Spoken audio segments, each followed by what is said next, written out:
آپ اندازہ لگائیں، تاریخ اس بات پر گواہ ہے کہ جب جب خواتین پر یا جب جب اللہ کے بندوں پر مصیبتیں آئیں، امتحان کا وقت آیا، تو انہوں نے نماز کا سہارا لیا، اور خود پروردگار فرماتا ہے یا ایھا الذین آمنوا استعینوا بالصبر والصلاۃ، اے ایمان والو صبر اور نماز سے مدد طلب کرو۔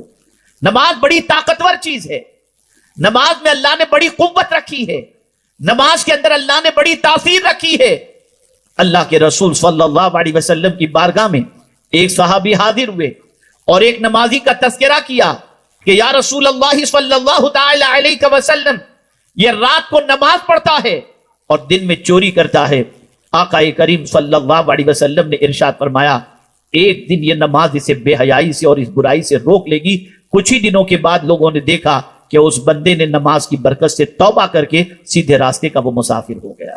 سبحان اللہ۔ نماز کی پابندی کرو، اپنی بچیوں کو نماز کا پابند بناؤ اور خود بھی نماز کے پابند بنو۔ شاید اس سے پہلے کہ میں اس سے پہلے بھی یہ واقعہ میں عرض کر چکا ہوں، لیکن آج پھر یاد دہانی کے طور پر یہ واقعہ عرض کروں۔ 1996 میں پہلی مرتبہ میں جب امریکہ کے دورے پر گیا تو نیو جرسی کے اندر ہمارے ایک دوست جن کے گھر میرا قیام تھا، رات ہم نے وہاں قیام کیا اور صبح میری وہاں سے نیو جرسی سے فلائٹ تھی شکاگو کے لیے، تو صبح ارلی مارننگ کی فلائٹ ہونے کی وجہ سے پورے گھر والے جلدی سے اٹھ گئے۔ مجھے ایسا محسوس ہوا کہ سب کی نیند خراب ہوئی ہوگی۔ جب گھر سے نکلنے کا وقت آیا اور وہ مجھے ایئرپورٹ چھوڑنا چاہتے تھے تو مجھے انہوں نے کہا کہ حضرت اگر آپ اجازت دیں تو میری بچیوں کو بھی میں ساتھ لے لوں، انہیں یونیورسٹی ڈراپ کر دوں گا آپ کو ڈراپ کرنے کے بعد۔ میں نے کہا ٹھیک ہے کوئی بات نہیں۔ پھر گاڑی میں بیٹھے، وہ ڈرائیو کر رہے تھے، میں ان کے بازو کی سیٹ پر تھا، پیچھے بچیاں بیٹھی ہوئی تھی۔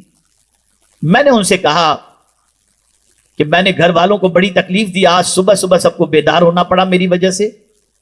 انہوں نے کہا نہیں حضرت، الحمدللہ میری یہ بچیاں جو آپ کے ساتھ پیچھے بیٹھی ہوئی ہیں، ہمارے ساتھ جو چل رہی، جن کو ہمیں یونیورسٹی ڈراپ کرنا ہے، حضرت ان کے بیگ کے اندر آپ کو مسلح ملے گا، اور یہ میری وہ بچیاں ہیں اور میری گھر کی پوری فیملی ہے جو الحمدللہ صبح فجر کی نماز کے لیے سب بیدار ہو جاتے ہیں، اور میری بچیاں یونیورسٹی میں بھی نماز پڑھتی ہیں۔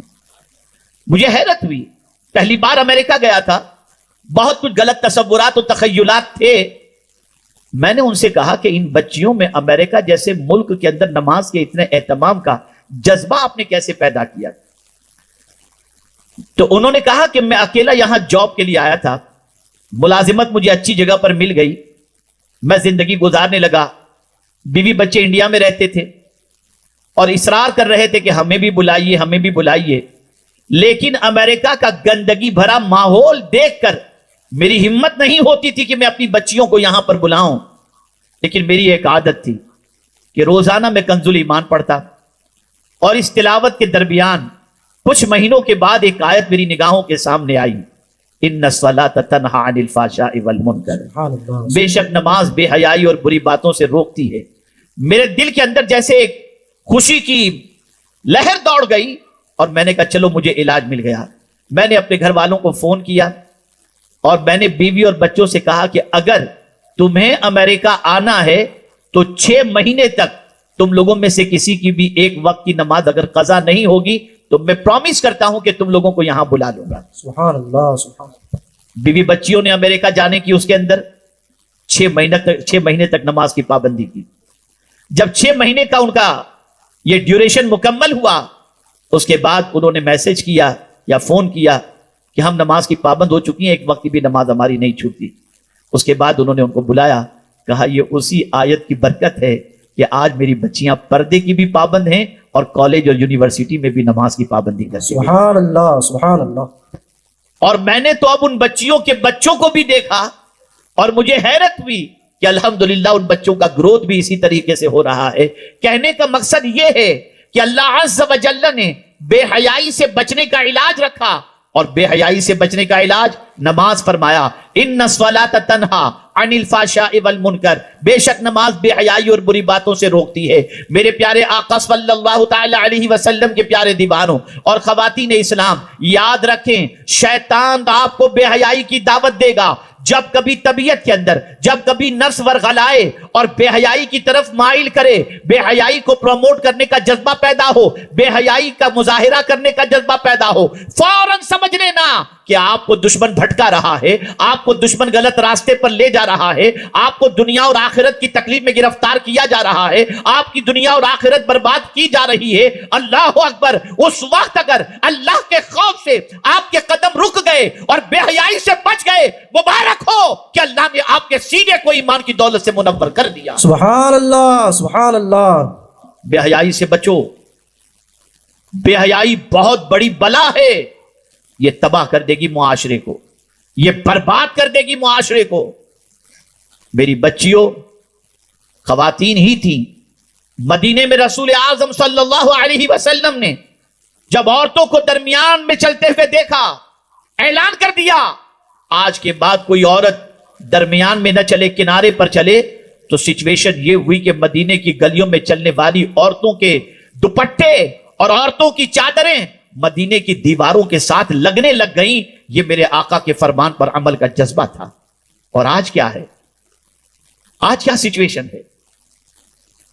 بدلو اپنی سوچ کو، بدلو اپنے افکار و نظریات کو۔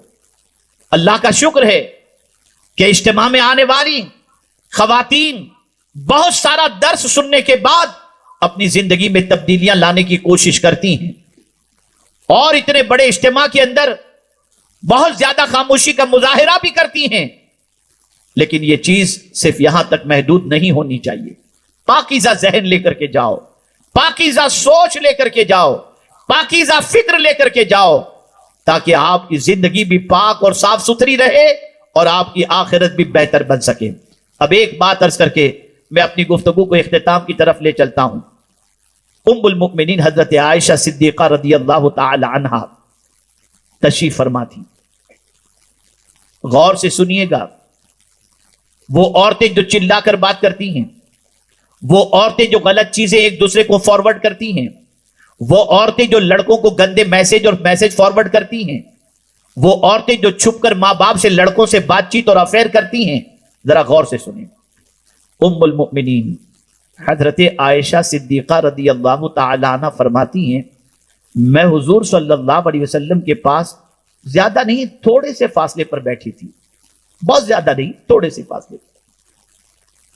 یوں تو سرکار صلی اللہ علیہ وسلم کا گھر بہت بڑا، جس گھر کے اندر وہی نازل ہوتی ہو اس گھر سے بڑھ کر کے گھر کون سا ہو سکتا ہے؟ سبحان اللہ۔ لیکن رقبے کے اعتبار سے اگر دیکھا جائے تو ایریا بہت مختصر تھا۔ سرکار کے پاس ایک خاتون آتی ہیں، ام المؤمنین فرماتی ہیں کہ وہ خاتون سرکار صلی اللہ علیہ وسلم سے اس طریقے سے بات کر رہی تھی راز کے اندر کہ اتنے آہستہ کہ میں بہت قریب رہ کر کے بھی ان کی بات کو نہ سن سکی، لیکن حضور سن گئے، حضور سن گئے، اور حضور سنتے اس سے پہلے خدا نے سن لیا۔ حضور سنتے اس سے پہلے خدا نے سن لیا۔ وہ عورت اپنے شوہر کی کوئی شکایت کر رہی تھی، ابھی اس کی شکایت مکمل نہیں ہوئی کہ 28ویں پارے کی پہلی آیت نازل ہو گئی، قد سمع اللہ، بے شک اللہ نے سن لیا۔ ام المؤمنین کہتی ہیں ذرا سوچو تو صحیح، جس خدا کے سننے کی طاقت یہ ہو کہ میں قریب رہ کر کے بھی اس عورت کی بات نہ سن سکی، مولا میرا کس طریقے سے سن لیتا ہے۔ اے عورتوں، اگر تم چھپ کر کے بھی کچھ باتیں کرتی ہو تو سن لینا، کوئی سنتا ہو یا دیکھتا ہو یا نہ دیکھتا ہو، خدا ضرور دیکھتا ہے۔ ڈرو اپنے پروردگار سے۔ اسی لیے اس آیت کی اینڈنگ میں اللہ نے فرمایا واللہ یعلم وانتم لا تعلمون، اللہ جانتا ہے تم نہیں جانتے۔ کہاں چھپ کر گناہ کرو گی؟ کہاں بے حیائیوں کا مظاہرہ کرو گی؟ کس طریقے سے واٹس ایپ اور چیٹنگ کے ذریعے اپنے عیب کو چھپانے کے لیے لاک لگاؤ گی کہ کسی کو پتہ نہ چل سکے؟ کیا کسی کی ان چیزوں سے خدا بھی بے خبر ہے؟ نہیں۔ ڈرو اللہ سے، جو سب جانتا ہے وہ پکڑ کرنا بھی جانتا ہے۔ آج اگر دلوں سے سکون کی دولت نکل چکی ہے تو اس کی سب سے بڑی وجہ یہ ہے کہ آج بے حیائیاں بڑھ گئیں، برائیاں بڑھ گئیں، شوہر کی نفرتیں پیدا ہو گئیں، شوہر کے اندر دلچسپی ختم ہونے لگ گئی، شادی شدہ عورتیں دوسری طرف توجہ دینے لگیں، نوجوان بچیاں ادھر ادھر بغیر کسی مذہب اور بغیر کسی چیز کو دیکھے ہوئے اپنی خواہش کی تسکین کے لیے دوڑنے لگ گئیں۔ تم سن لو، یہاں اپنی خواہش پوری کرنے نہیں آئے، یہاں خدا کے فرمان پر عمل کرنے کے لیے ہم پیدا کیے گئے۔ زندگی بدلو، سوچ بدلو اور فحاشی پر کنٹرول کرو۔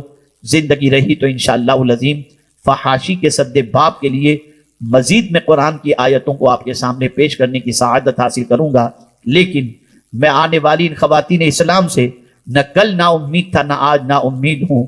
انہی خواتین نے ماحول بدلنے کی کوشش کی اور آج الحمدللہ رب العالمین گھر گھر، معاشرے، محلے محلے کے اندر سنی دعوت اسلامی کے اجتماعات کا اہتمام، درس کا اہتمام، تعلیم کا اہتمام، اور میں ان بچیوں کو مبارکباد پیش کرتا ہوں جو اپنی کم عمری کے باوجود دین کی خدمت کا بیڑا اٹھا لیا ہے اور وہ گھر گھر جا کر خواتین کو دین کی تعلیم سے آراستہ کرنے کی کوشش کرتی ہیں۔ اللہ تعالیٰ ان میری بچیوں کو اور خواتین اسلام کو دونوں جہاں کی سربلندی عطا فرمائے اور کل بروز قیامت خاتون جنت کی چادر میں جگہ نصیب فرمائے۔